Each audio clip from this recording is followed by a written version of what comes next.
What are some of the implications of accepting the relationship view? Well, obviously, the main implication is that same sex marriage would seem acceptable. Same sex couples could fulfill the purpose of marriage if the purpose of marriage is based on the relationship view. However, there are some other logical implications that we may not be so willingly ready to accept, according to Maggie Gallagher.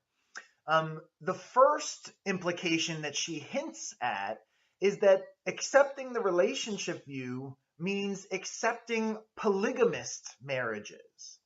That is to say, that if the relationship view is correct and if we accept it, then there's no reason to prefer a marriage between two people over a marriage between four people or 10 people for that matter, right? If it is the people in the relationship who define and determine, the meaning of their relationship and whether that relationship deserves the recognition of marriage, if they determine that, then they should be granted the right to marry according to the relationship view. They fulfill the purpose of marriage so long as they have this particular kind of relationship. And by particular kind of relationship, I mean no particular kind at all. It's a relationship that is defined by the members involved. So you may be okay with this, polygamist marriages, but I think Gallagher is bringing this up because she thinks that a lot of us will see a problem with allowing polygamist marriages.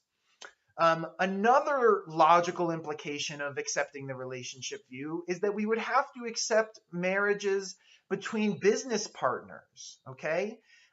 If it is ultimately the people involved in the relationship who determine when and why they are getting married, then business partners should be allowed to marry as well. That is to say, there seems to be no requirement on the relationship view for there to be any kind of intimate or emotional connection between the people involved. Two people could get married on the relationship view just to have the tax benefits, just to save money on their taxes. Again, it's the couple or the people involved that determine the reasoning and, the foundations of their marriage. Perhaps another logical implication, it's not one that Gallagher herself mentions, but it's one that I think follows, is that by accepting the relationship view, we would also have to accept marriage between family members. If a father wanted to marry his adult daughter and she wanted to marry him, according to the relationship view, they ought to be allowed to do so. They fulfill the purpose of marriage.